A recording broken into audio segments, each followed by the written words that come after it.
Cheers, everybody. Welcome back to the homestead. I'm your host, Willie, and this is my wife. This is Jess. Hey, everybody, and we're the Carolina County Family Homestead. Little man's at school right now, so he ain't in the video. All right, everybody, let's just walk around for a little while. Show y'all the homestead, little bits of it. All right, all right. Get this camper door locked back up. Hope everybody's having a blessed day. All right, here's a little update on the little flower bed. Hey, Verna, Dog's coming up, and the lettuce was coming up, but good old George there, he decided, eat up some of it. Heck yeah, thank you, Verna. But there's Frank right there, scratching away. Yeah, quick little quick little update. We're going to be moving the hens. We're going to be moving this fence soon.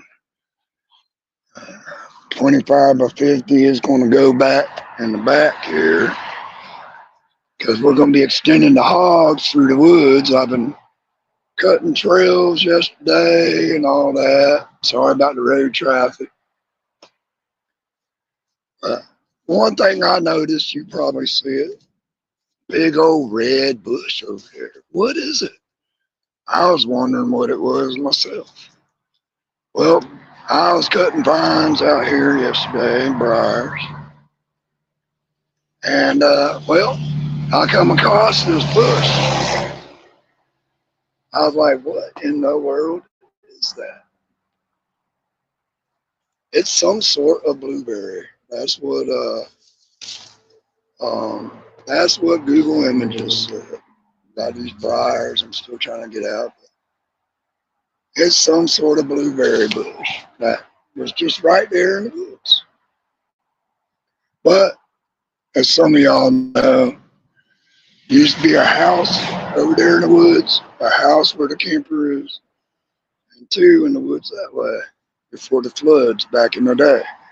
So all this used to be somebody's yard instead of forestry. Now it's forestry. I was out here cutting some of the natural blackberry bushes down. Why?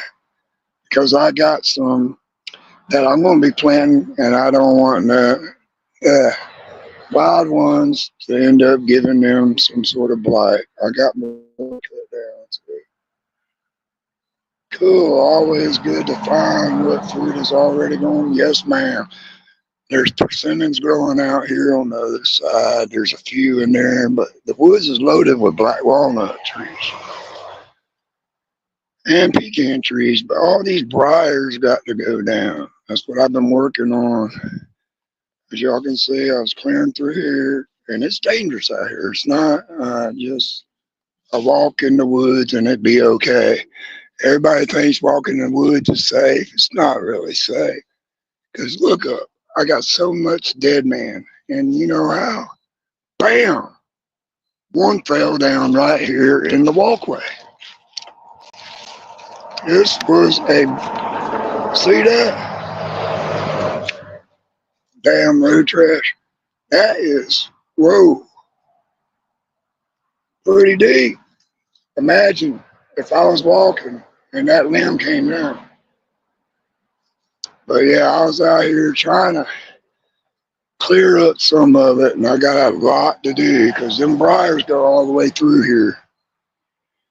I'm trying to get past where I can end up bringing my truck out here because we're gonna, like I said, move the hogs over here, and there's a lot of big clearing out there in the center, and that's where I want to move my chickens eventually.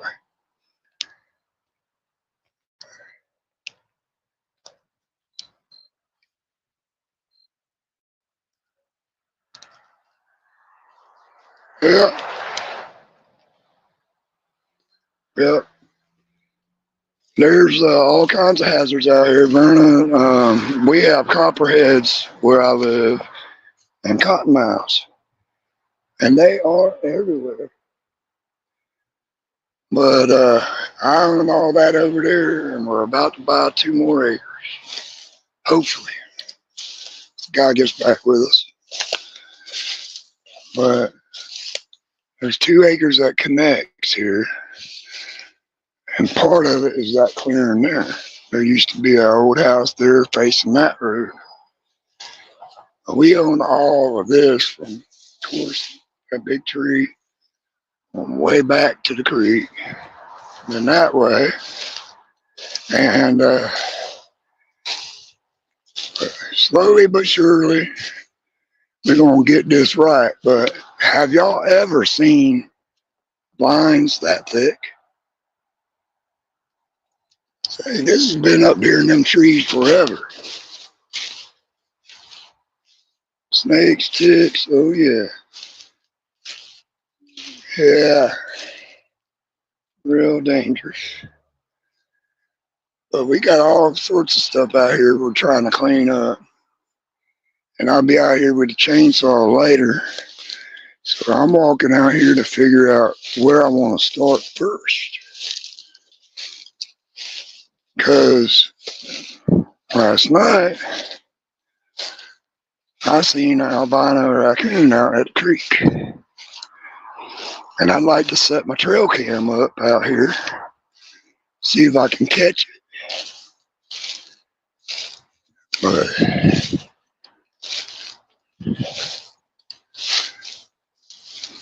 see, this would be a good spot to have the hogs running as well. Because of tell something's been laying down there. Whoa, that's an old Budweiser can right there for you. 1980s all over again. All right. Yeah.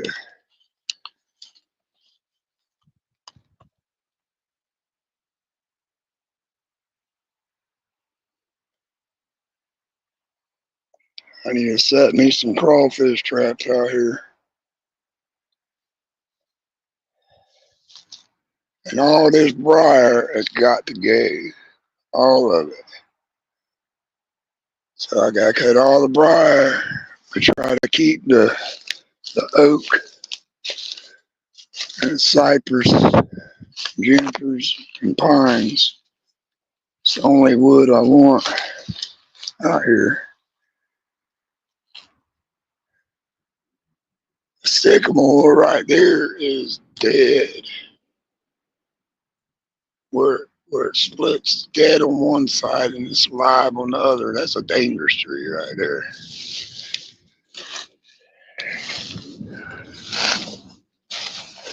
But we walking through this mess just to get to a point. Where should I start cutting? All right. I think I should start with that dead tree there. Because it's over the slab that we're going to be working with. I need to get a broom out here. Get all this up. Yeah. It's a huge slab. Goes all the way to that tree. But this dead tree, I got to cut. The only thing holding it is them 2 saplings and some briar. So that's going to be dangerous to work with because all them briars at the base of the tree doesn't where it need a cut.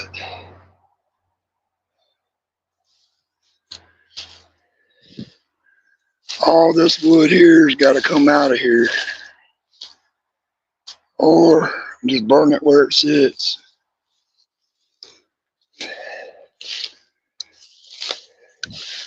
But where should I start? There's another vine that's huge. This is probably one of the thickest ones on the property. See that? See how big that is? Yeah, Verno, that's the problem. I don't have no help. I kind of, the only people I talk to are on YouTube and Facebook. I really don't have no real life friends that will come and be willing to help me without a handout. I don't mind paying them a decent hourly wage, but you know, you always want something more and want to borrow a tool and never bring it back. And so I just kind of keep myself as a hermit, so to speak. Yeah, I mean, I really don't. I like doing stuff on my own anyway. That's why it's going to get a little at a time. But yeah, once them briars are cleared up over there and that tree's down, that's the thing. I got to get that tree down so I can work with this whole area. I got to clean this up. There's another big old vine. These vines have probably been here forever. And I don't know what it would do to the ecosystem, but every tree that's got vines, they're coming down. And name this fungi, y'all. I'm going to start way up here. Of course, that's dead wood to have it growing on it. What we got here, y'all? We got a carnea fungi. Anybody know what that is before I show the big one?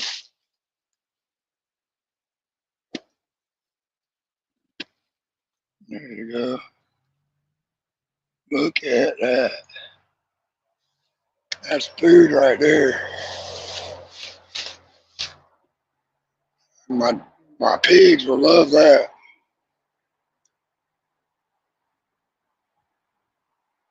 There's so many dead trees out here that got to go. All right. It's hard to identify some stuff just by the bark. I would think that right there's a elm.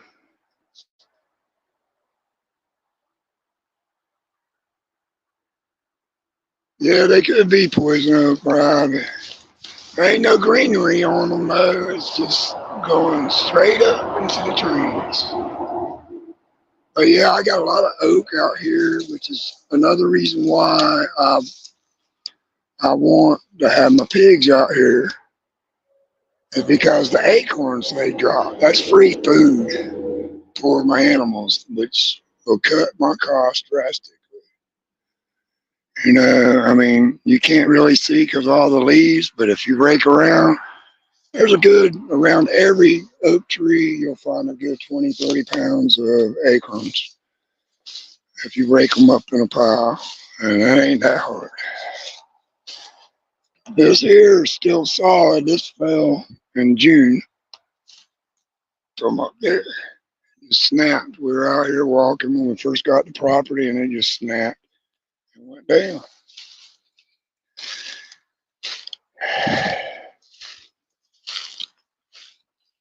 Oh man, but yeah, I was doing paths over there.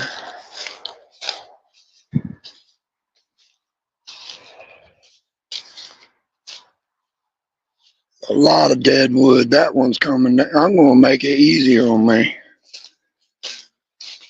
I'll start from the outer edge and work my way in the woods. That's what I do. But that dead wood, it's shaking too, man. That's a dangerous one. Yeah, they don't all taste good, man, that's for sure. But it's some sort of protein to eat. But yeah, we got one over here. I don't know what kind of fungi this is. some pig poo.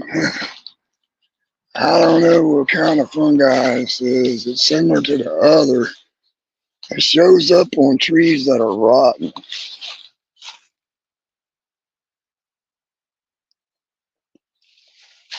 And that tree, as you can see, collapsed. It was just up. The last video that I did live, it was still standing. So that one, I'm going to show you my quail in a little bit. But yeah, I need to set some lines, catfish lines out there today.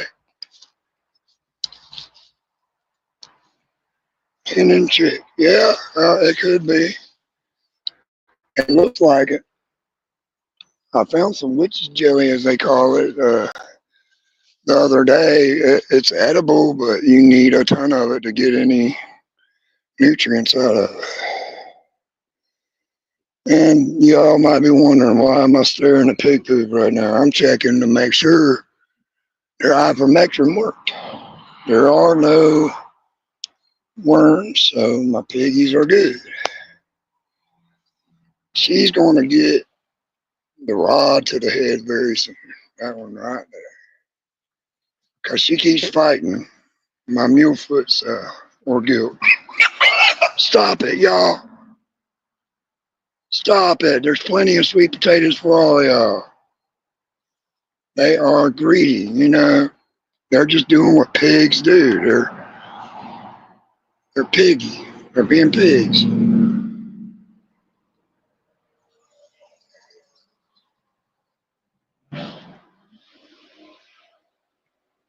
Yeah,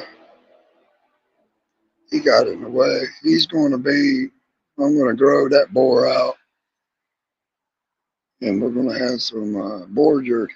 That one. I want to try something different. Make meat sticks out of it. That one's for breeding, and she's for breeding. The others are for eating. Yeah, I got this pen ready again. Plan on getting a couple feeder pigs. A couple more feeder pigs. These ones here are already doing what I put them out here to do. They're rooting all around these roots. You might be like, oh, that's dangerous. It's dangerous. Don't do it that way. Get someone to cut it down. Nah, I'm rooting this elm up. It's already headed that way, leaning that way from all the nor'eastern storms we had. And I did not like the quote the guy gave me to cut it down. And I only got an 18-inch saw, and that thing is a good 3 foot wide. Camera don't really show it, but that's good 3 foot wide. Let's go around. The creek's that way. My part starts that way and go all the way down, as y'all know. What do we got over here? I gotta finish raking.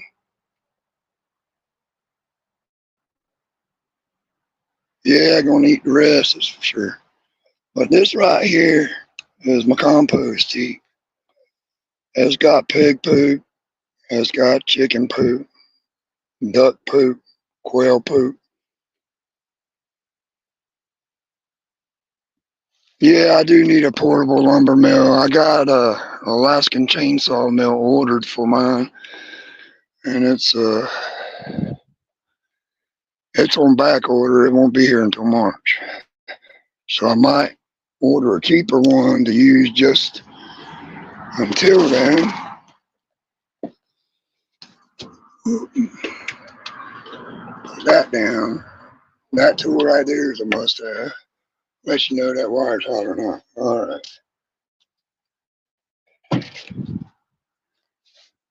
Okay. These are my standard brown and my English breeders and whites. All right, let's go into turning this building into a wash house. I learned how to plumb just so my wife could have a real washing machine since we live in a camper. She's been using one of them small ones, but it's been for the last year and it's been tough, so we got her one of these. Here's the quail that I hatched out from that I won on your giveaway, the Halloween hatch. These birds are very, very docile. They've been that way from since I hatched, and hey, they're already crowing. And yesterday I got a couple eggs, first eggs out of the bunch. Those right there, I'm building them another cage because I'm going to use, let them grow out a little more. But of course, I got mine. You can see I got some, I hatched out of mine, English whites and standard browns. And funny thing, all my standard browns turned out to be female. And English whites, the only ones that turned, yeah, that's awesome. They are very, very docile. I mean, they've been letting me handle them from day one. This one here was solid black when it hatched out, and it's beautiful. Uh-oh, my phone's shutting down, y'all. Thanks for coming by. Hit that like. Much love and respect. Love y'all. See y'all next time.